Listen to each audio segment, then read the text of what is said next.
Welcome back to Weekend Prime. I'm Robinson Okenye. Now, tonight on Face the Facts, a disturbing question. How did tear gas and even bullets find their way into a place of worship?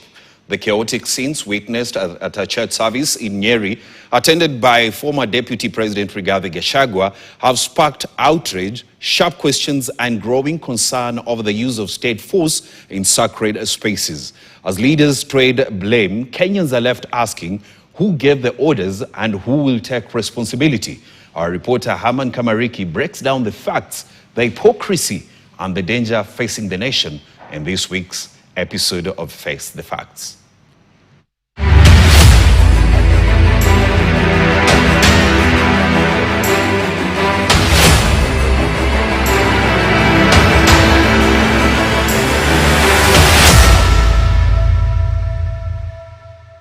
Now, before we even go far, let's look at these two videos. Women running for safety, children crying. These are not politicians. Apparently, the tear gas canisters was thrown during a church service in Thaya in Nyeri County by someone not identified. That's what the government said. Tutakufanyia hatua ya kisheria kama wewe utaleta vita kwa kanisa ama kwa mkutano ya mwanasiasa wowote. So let us ask politely, when did tear gas become a household item? Is it now sold next to sugar and unga? Let me remind you of the writings in the Bible where it says, let all things be done decently and in order. That's according to 1 Corinthians 14:40.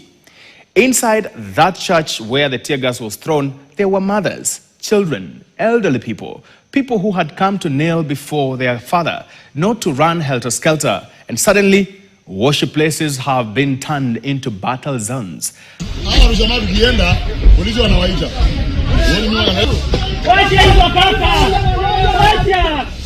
And then came the statements. Some government leaders did not even wait for facts. They went straight to conclusions. Of course, I know they wanted to impress their boss. That's what they do best. Cabinet Secretary Geoffrey Ruku tells us that the former Deputy President Rigathi Gachagua organized the chaos. You know, this is interesting. Should I laugh or cry? Listen to him. Stop manipulating people of Kenya, lying to the people of Kenya, all manner of propaganda to the people of Kenya, to the extent of carrying goons, hooligans, carrying guns and tear gas to a church. The question I'm asking, why are you only attacked in churches? You know, so let us follow that logic, Ruku. Did Gachagua also hire government of Kenya police vehicle, GK numbered, the one clearly seen on camera shielding the so-called goons? One registration number GKB765X was accompanying matatus from a certain circle. Did he also hire armed police officers complete with guns and uniforms? Spent bullets were later collected at the scene, Ruku. So did Gachagua also fund all this? And if Gachagua organized all this, then why are those officers in uniform and not in court? And this incident in Othaya Nyeri is not new. We have seen this movie before. In Muranga, Nairobi, Nyandarua, and Kiambu, different dates, same script, same explanation. Investigations never to conclusions.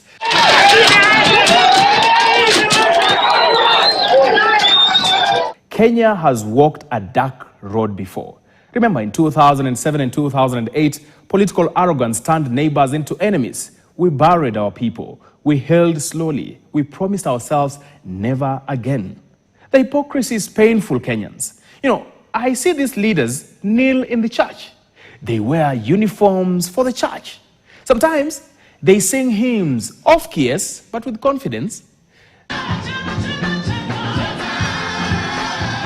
They ask pastors to pray for the nation. So I want to ask you, as religious people, as people who believe in God, to continue to pray for our nation. Then, when power is threatened a little bit, they send tear gas and bullets to answer to that prayer. You know, the Bible says, they honor me with their lips, but their hearts are far from me. That's Matthew 15:8. The Kenya Kwanza government must stop the childish denials. Police officers do not dream up operations. They receive orders, and I know the orders come from above. So who is that gave these orders? The religious leaders are right to demand arrests, including of police officers. We are asking you as the president to be in charge. Be in charge of your ministers, be in charge of your department, and allow the space for thriving politicians to come out and speak. Because uniforms do not grant immunity and guns do not replace the law. The Bible says, what does the Lord require of you? To act justly, to love mercy, and to walk humbly. That's Micah 6:8. Ninaomba wanasiasa wetu tusifanye siasa ya kutafuta goons, tusifanye siasa ya kulingana mawe, tusifanye siasa ya kupigana kanisa. And tonight, let us face the facts. This is not about Rigathi Gachagua. It is not about Nyeri. It is not about Mount Kenya alone. It is about a political class that has lost respect for the altar. You know, I remember a quote from Western Kenya that says, maharagwe kwa matanga ya jirani huwa matamu ajabu. Our greetings to the people of Wamagana and Kirurumi in Nyeri County. My name is Haman Kamariki. That is Face the Facts. And I hope when you go to church next time, the evil spirits will not be having tear gas canisters.